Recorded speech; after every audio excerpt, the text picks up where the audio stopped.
Hello, hello. Welcome to Being. I'm your host, Starr, and as always, I am here to relate. All right, so today we are shining light on our fathers. We have Father's Day coming up, and I definitely want to celebrate that. Some of you know, but some of you may not know if you are just joining my channel. My father did pass away this last Thanksgiving, so super hard. Me and my father, we were close, but we weren't close before he had passed. But I'm his first child. I always loved him. He will always be, my first love. I miss my father. I love him, and I'm forever thankful for him. And I'm forever thankful for the other father figures that I do have in my life. So Father's Day is and will be celebrated for me. And I definitely wanted to shine light on good fathers, because I will say a good father is one of the most unsung, unpraised, unnoticed, and yet one of the most valuable assets in life. And when I say that, I mean a good father is somebody who really, they can be unnoticed. And I want all the fathers out there who are actually in their child's life or in a child's life being a father figure, I want them to know that you guys are doing such an amazing job, to keep going, because that child appreciates your presence, the knowledge that you're giving them, that love, that support, that manly figure that they have in their life to show them the different things that us mothers can't. I feel like a father being present makes a complete difference in a child's life, and I'm forever thankful for my daughter having her father and father figures in her life, because she has a good, and I that's all I want. I love that. I love that for her, and I love that for anyone who does. And if you're out there like me and my father had passed away, so you don't actually have a physical father form here no longer, just know that they're with you at all times. I speak to my father. I pray to him each and every day. Like I said, I see his pictures. He's with me. He's surrounded with me, and I see it and I believe it, and I can feel it each and every day, and know that they are with you. Your angels are with you. Your father figures, your fathers are with you, and they're doing the best that they can to be the best that they can. So to all the special dads, stepdads, friends, uncles, brothers out there that are playing that father figure, keep going. You are appreciated. We see you. We notice you. We're thankful for you. We appreciate you. And happy Father's Day. Hey everyone, welcome to Being. I'm your host, Starr, and as always, I am here to relate. Today I do have a co-host, Wayne. Welcome, welcome. Okay. I invited him on the show for the special edition for Father's Day. I see him on social media. He's posting his kids. They always have smiles on their faces, and I just know he's out here doing his dad thing. I felt like he was somebody who I felt like I wanted to welcome on, so he can kind of talk and explain and, just tell us how what Father's Day means to him in particular. So welcome to my show. You're more than welcome. Yeah, and I actually don't even know him personally. This is like our first time hanging out. Our first time hanging out, but I met you at the pop-up shop. Yes, yes you did. Oh my gosh, I remember that. Well, thank you so much for coming on my show today. Thank you for having me. Anytime. All right, so the first question would be, how many kids do you have and how old are they? Okay, I have two. Okay. Two biological. What? Okay. I have two biological. My oldest is 7, and my baby just turned 5. Oh, that's so awesome. That is so cool. How does it feel to have 2 kids? Like, I don't like it. You don't like it? I don't. If I'm gonna be honest, I love my children, but I've been very vocal on the fact that I don't like being a dad. No, really? I don't. And partially it's because I know that I'm a good dad. Like, I go above and beyond. I'm very maternal. I'm very involved, and I don't like that it's so forced. What do you mean by forced, though? Like, explain that. I guess I wouldn't say forced, because you really have the option to be in a kid's life or not. But absolutely. For me, I couldn't just have a kid out there and not provide. And that's good. You know what I mean? So for me, I feel like it's forced. If I have a baby, I'm going to take care of it. Even though I don't want to, I'm going to do what I have to do to make sure they're taken care of. So you felt like you weren't ready to have kids when you found out? No? Even, what about when you had the second one? Like, you, no? But planned you were, it and everything. You planned it? And I was married with the first one. I planned it. But you're never ready for kids. That is true. Never ready. Especially, I didn't have a dad growing up. No. So I didn't know the tools that I needed to be a good father. Okay. So once I had my kids and realized the demand that they needed from me, I didn't like it. Really? I stopped liking it. So you didn't have a father, but did you have like a father figure in your life that you can kind of say you looked up to? Not necessarily. My mom had a man who was around who tried to play that role, but he wasn't. It was just he was there. You know, Yeah. he was just in the household. He never had kids, so he didn't know how to be a father. I know he didn't want to overstep his boundaries and stuff. So no, I didn't. Not really. No. So when you became a father, like how was that when you found out you were pregnant, or you and your wife were pregnant with your first kid, and then the baby finally came, your son? How was that, like jumping right in, like having to jump right into that? Well, at first it was cute. You know, it's a baby, Yes. it's an innocent baby, the smell. I love everything about a newborn. But when they get to crying, when you're tired, it's very frustrating. It's a lot of things that they don't tell you that happens. Like, I don't like getting up out of the middle of my sleep to make a bottle. And I did that. And for my first, I was more maternal with him because I knew what it was to take care of a baby. Whereas his mom, the doctors taught her how to change a diaper. So I had to pick up a lot of slack at that time. We were young. I was 21, she was 19. We were young. Wow. Young and married. So it was a definite culture shock. And we were in a whole other state. We didn't have any family around us. So wow, that's interesting. Yeah, it was just me and her. And from that point, I'm like, I don't like it. What? It changed our whole marriage. And really? everything. Why do you think it changes? Just because you didn't like it and she kind of wasn't ready? Well, both of you guys weren't ready, but it was more so like y'all had now a responsibility, like to tie together and to work together. Yeah. Wow. And I felt like the baby was forcing us to be together. Yeah. So, okay, so here's the thing. Like for me, with my daughter's dad, when I got pregnant, I was like, listen, we do not have to be together. Like, I do not need to be your girlfriend. Like, we can just have a kid. Like, I don't want us to feel like our child is tied in together, especially if you don't feel that way from a soulmate. So why do you feel like you kind of went like, I'm going to stay with her because she had my child? We did. No, you broke up? We tried, right. No, we tried to work it out because we were married. Oh, Not yes. because of the baby, but because we were married. We're a family now, but it just wasn't. I think the baby just really put a whole different spin on things. If I was who I am now, then I knew what I knew now, then we probably would have been able to work through it. I didn't have any patience. Again, I was young. And I just wanted to throw in the towel. It would be easier for you to do what you need to do as a mom and then call me when you need. Or I can pay, I'll be a baby daddy. It was just easier to do that for a baby at that time. Right. Okay, now what about when your second child came around? So that's with a different woman? Okay, you don't feel like you were ready for that one either, right? Oh, I know I wasn't ready for it. Now, was that a surprise baby, or was that one planned too? No, he was planned because we actually had a miscarriage before him. Aww. So that was like, let's make a baby, he'll, you know, it was kind of like one of those things, our rainbow baby. And looking back on it, we planned it, we weren't financially ready, we weren't stable enough, just all around the board, we should not have been planning a baby. Wow. But it was like one of those things like, okay, you got a baby and I got a baby and we're together, so that's the next thing. Right. Wow. Were you thinking about marriage with that person that you had? You know, we never talked about marriage. Really? And that was actually my high school sweetheart. Wow. And you still playing the baby? Yeah. Wow. Never talked about marriage. Interesting. And it's funny, it's gonna be a little spicy.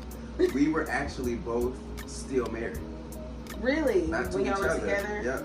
But you guys didn't have finalized divorces? Nope.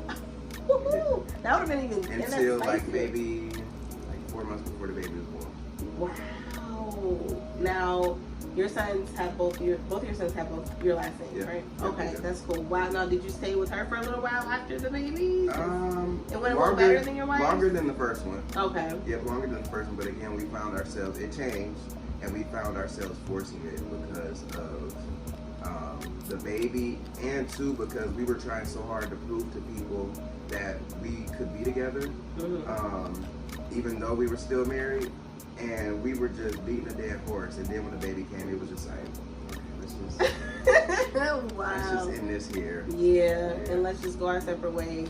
Now, as far as now, you have 2 kids with 2 different women. Are you like full-time, part-time dad? Like, what would you say? Like, you have your kids like half and half of the week? So in 30 days, I have my kids for 15. Okay. And their moms have them for 15. So, yeah, we're on a schedule. The youngest one, I'm Mr. Mom with him. Mm-hmm. If he wants to come over a little bit more, sometimes he may call when his mom works overnight and come sleep with me. Mm-hmm. That's perfectly fine. I mean, it works out for us. I just enrolled him in the school. That was my first time doing that. So it works. It's a breeze now that they're older and they can tell me what's wrong instead of me having to figure out which cry means what. Right. So it's a lot easier. I don't want no more now. No, you're all I done? think I'm done. Are you going to like cut it off because you don't want any more? Or are you just going to be like, you know what? We're just going to have safe sex. I had a consultation for a vasectomy scheduled, but I ain't going. No, why not? You changed your mind last minute? Yeah, I was like, no, that's no. I just feel like that's gonna strip me from being a man just a little bit. You think? But you don't want any more kids. I'm open to it. You're so I'm if you find like open to it. love I know I and can, yep. okay, then you'll I be know good. I'm worth being someone else's dad type of thing. But I can take my time and wait 10, 15 years. But at the same time, 5 was my cutoff. Your max? Yeah. Well, you're no, not like, 5 kids, 5 years old. Okay. Because my youngest, I always said when my youngest becomes 5, I don't want a 5-year gap between kids. Yeah. So at this point, You maybe got this is my first set of kids, Uh-huh. and in the future I'll have another set of kids. But right now I'm kind of close to it, but the door's still kind of like cracked. Okay. I feel like when guys get that, they're like, I'm really done. Like they mean business. But the good thing is you are open to it. So you're thinking about like your future wife, your future life. So that's a good thing. That's a good thing. Okay, so let's see. What is your definition, like your own personal definition of being a father? Like what would you say that is? Now that you've had kids, what do you say like a father means to you? I think a father is someone who's just there to mold, protect, guide, and not even a financial point, not even for the financial point. I think time is the most expensive thing you can give a child. So I think if you're just there, just teaching, even by experience, just someone who's present. Yeah. You don't even need to be there physically. A phone call, because at this point, I'm 30. That's the only thing that I would want from my dad is to talk to you on the phone. Yeah. Let's just talk. We can learn each other. I can learn you as my father and your shortcomings, and you can be proud of me through conversation. You know? Yeah. But just time. That's definitely right, because they appreciate that time, and I definitely feel like they remember those things and look back, and that takes them a little much further. Like, man, my dad was here, you know, versus someone who didn't have one. For sure. So, do you know who your dad is? Yeah. Okay, have you ever met him? Yeah. You guys just don't have a relationship at all. At all. No. See, okay, now let me tell you the scoop between this. Okay, so my dad, I didn't find out that he was my dad biologically until I was 16. Really? Yeah, So wait, has he ever been around you before then? Yeah. Okay. Because I have a sister that's older, and that's her dad. Okay. However, he chose to live a certain life that kept him away from her. And my mom didn't want us to call him dad. She didn't want us around because the route that he chose is similar to the route that his family chose, and the apple don't fall too far from the tree. Mm-hmm. So she didn't want us to be anything like him, and I didn't understand until I became an adult. But I was always that rebellious child, like, wait, this is my dad, I want to see why, I want to learn him, I want to see what he's about. So my mom let me, and it was definitely a learning experience. Really? Did you reach out with the phone call and said, hey, let's meet up? Like, how did that work out for you? I was married. I had just had my first son, and he reached out to me. It was like a dream. It was like a dream because, I mean, no matter what happens, everyone wants their mom, their dad around. I don't care what nobody says. You want mommy, you want daddy. You don't know him, you want to know who that is. Yeah. So I already knew who he was. We already had the DNA test done, and we had gone like 4 or 5 years without no communication. And he reached out to me on Facebook one day, and I woke up out my sleep in the Army, and I seen messages from him, like 2 messages, and I lit up like, we want to meet up. Here's my number. Here's my number. And we came back to Ohio. He met my son, and I saw what my mom was talking about. Just instantly, that first meetup? Yeah. Wow. Like, what do you mean by that? Like, I saw that there was a problem. the white lies. It was just like no reason to lie to me. I'm not asking you for anything. It was just a pointless relationship, pointless meetup, and I always kept an open mind. I always kept an open heart, and I always got my heart broken. So there's a few instances after that point to where something happened, I got done dirty, and I finally, just last year, just closed the door. With your dad? Wow. Man, how do you feel like you would ever go back to that?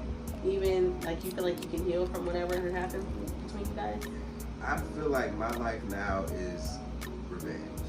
You know what I mean? Really? I look at where I'm at in life right now and who I am to my kids, and I can only thank him for his absence, because his absence was the motivation for me to do what I need to do for me and mine. Right. It's plain and simple. So no, I think at this point it'd just be just a revolving door that I just need to eliminate myself. Yeah, and that's called protecting your energy. I mean, protecting you and yours. Because at the end of the day, if you felt like you want to close the door on that, it's a reason why. And I feel like I respect you for that. Because I've been there before. I mean, God rest my dad's soul. He is in heaven now. But I've had to deal with that before. I've always, like how you said, everyone always wants mommy or always wants daddy. Yeah. So I've always, felt that love. And I used to kind of be mad at him because he wasn't there. But I still would always welcome him in. For sure. And then he has another son. So I'm the only son. He has 7 kids that he claimed, and of these 7, I'm the firstborn. And his youngest is a boy. He's like 11 or 12 or something like that. And he's the best dad to him.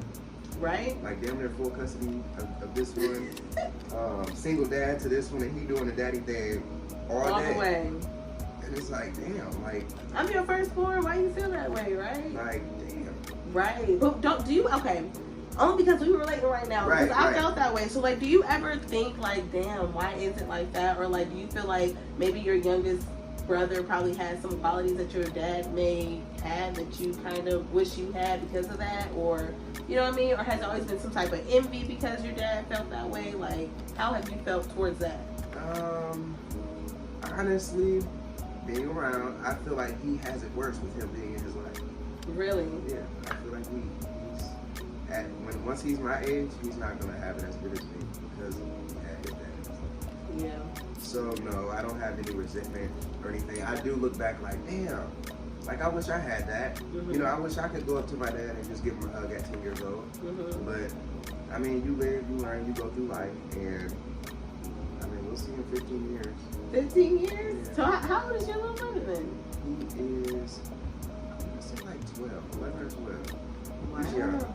Oh, wow. Now, how many kids does your dad have total? Do you know? 7. 7? Okay, you did just say that. So and 7? I am the first? Nope, I am the 4th. 4? Yeah. Now, does he have relationships with a lot of others, or it's just a very handful of them? Do you know? Okay, so of the 7, I'm the oldest, the second, and then me and my sister have the same mom. All the other ones have the same mom. Okay. Except the little boy. Okay. So they all the sisters have the same mom. Are you close with your brothers and sisters though? Your other sisters? No? I'm the only one who has access to all of them. I can call all of them today if I at any time. Really? Yeah. What? Why don't you? Do you want a relationship, or you just kind of it's letting everybody? Everyone lives their own lives, married, kids. We tried. It's it's not our place to do that. Right. It wasn't our place, so I don't want the burden, and I know they don't want the burden. So it's just is what it is. On every birthday, we see each other's birthday on Facebook. We'll wish each other a happy birthday, that type of thing. Send each other love, but that's literally it. That's it. I feel it. Now, are you telling your kids about your brothers and sisters, or you kind of just feel like if we see them, then y'all know, hey, that's. So they met my brother, my youngest brother, because I was getting him with them, and he's around the same age as them. So it's okay, y'all go play. Okay. So they met him, and they know that he's my brother. They call him uncle. But my sisters on my mom's side, they know them, and that's it. I don't feel like it's my place to force a relationship. Yep. You're right. I give them all the love that they need. As you should. As you should. All right. So, what is the most important lesson you feel like you learned from being a father? Being a father has taught me to be a long-term thinker. A long-term thinker. Yep, I would Don't never, make quick decisions. No, not even that. It's to prepare for the winter and the summer. Okay. Even as far as their wardrobe, Christmas gifts, whatever it may be. Excuse me. Just prepare sooner than later, because I've always been a hasty person. I'm the youngest on my mom's side. A lot of people say that I was spoiled, whatever, but I would just pretty much, if I got $10, I would spend 10 on whatever I wanted versus what I needed. Gotcha. And I wouldn't think about months down the line. I wouldn't think about this upcoming deal. I wouldn't think about anything long term. So being a father has definitely taught me to balance my funds and how to manage them without a woman, because I always felt that was a woman's duty. Really balancing your... See, now some guys don't allow the woman to do it. Some guys want to feel manly and make sure they take that place. So that's different to hear you say If that. I have a woman coming in my life right now and we planning on getting married, this is you. Here's the money for the bills. Right. Here's how you pay the bills, and just take care of that. I don't want to. Okay. But being a father has taught me that. Right. So I got it down to a T now. That's why I say my dad would be proud of me right now. Okay, OG, triple OG, I love it. Okay, so what is the most important lesson that you plan on teaching your sons, or that you are teaching your sons? Like, what are the top, most important lessons that you know for a fact you're going to implement in their lives? Patience is the most important. I think that because that's something that I struggled with growing up. I'm teaching them patience as best as I know how, and to be free and be comfortable in your skin. I don't want them to ever feel like they have to go around anyone and be anything more or less than who they are. And the last one was to never stop learning. Okay. No matter where you are in life, if you get out of school, no matter who's teaching you, never stop learning. Always be a sponge. Because I left high school and I thought that and I went through some college, and after college it was just like, I don't have to do this. I didn't need to do this. I don't need to learn. It's just like, I don't need to learn. What am I going to do? I planned to do everything that I planned to do. I didn't need to go to school to do. So that's when I dropped out of college, and it's just like, okay, I don't need to learn. And I thought that I knew everything. And then as I navigate through life, I realized I ain't no shit. So it's like, okay, let me pick up this book. Let me enter this course, even if it doesn't give me accreditation for something to go make money.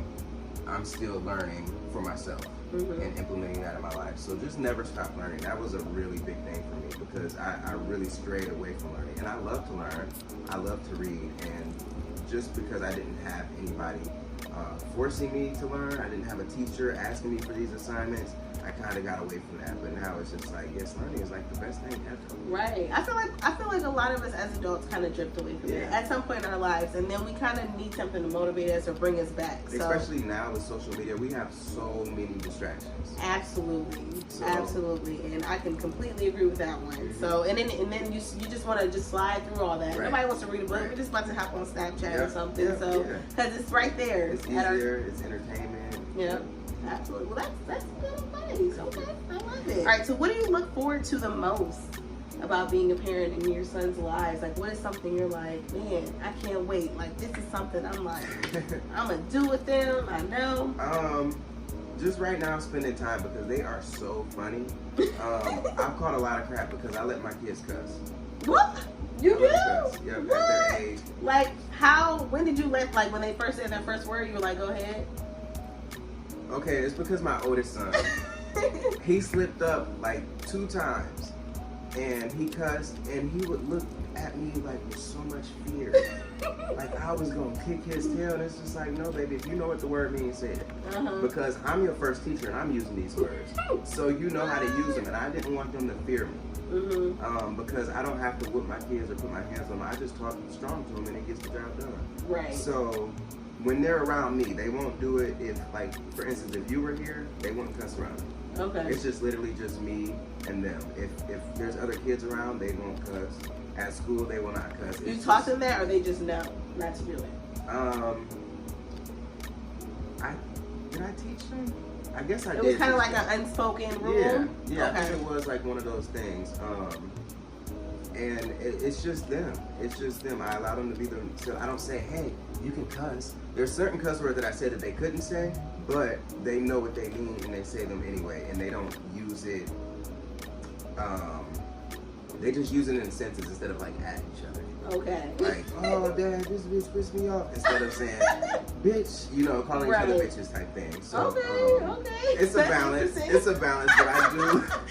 Oh my God. I let them be themselves. Okay, that's cool. That is so awesome. When they get into the real world, they're gonna be like, man, that ain't nothing new to me. Right, Like, right. We've been doing this thing. Right, but I definitely look forward to spending time together. We do a lot of trips.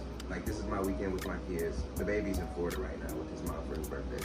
Disney World. But the oldest one, he's looking forward to spending time with me. We're gonna go ride some scooters. We go to zoos. We do a lot of like fun trips, and I enjoy doing these things with them because a lot of the stuff that I'm doing with them, I didn't get to do as a kid, and I'm just now getting to experience as an adult, and I'm living through them. Yeah, that is so. I think I do that too. Well, I know I do that with my daughter. Oh, I love that. That's so awesome. Okay, and last, what advice would you give any new father or, you know, just any fathers out there? Like, hey, we all in this together as dads. What would be your advice? No matter what, never stop loving. I think just love on them without any condition, and let them know that they're loved. Show love. I kiss my kids all day long. All on the cheeks, all around the neck. They smell so good. Just time, whatever time that you can spend with them, spend with them. Even if it's a park, it's a lot of free things that you can do with kids. Yes. It is so easy. Kids are easiest for people to make happy. You can trick a kid smiling, like they're so easy to trick. And you can make them think they just did the most expensive thing. They had the grandest time. Just wear them out, send them to bed with the best memories. Exactly. I love that. And that's it. It's so simple. Well, that's good. Absolute time is of the essence, and it means a lot in all areas. Right. Well, okay. Thank you so much for coming in, and thank you for tuning in. And you guys, I will tag him on his page in case you guys want to follow him. He does a lot of different things. So you want to tell him what you do? Tell him what you do. A little bit of everything. Right now we're doing production. We're doing. I know you have the wing off, right? And that's actually turning into a webisode. So we're producing webisodes, reality TV. Okay. Yep, and I'm an herbalist, a doula, so we make all natural products to heal the body, the spirit, and mind.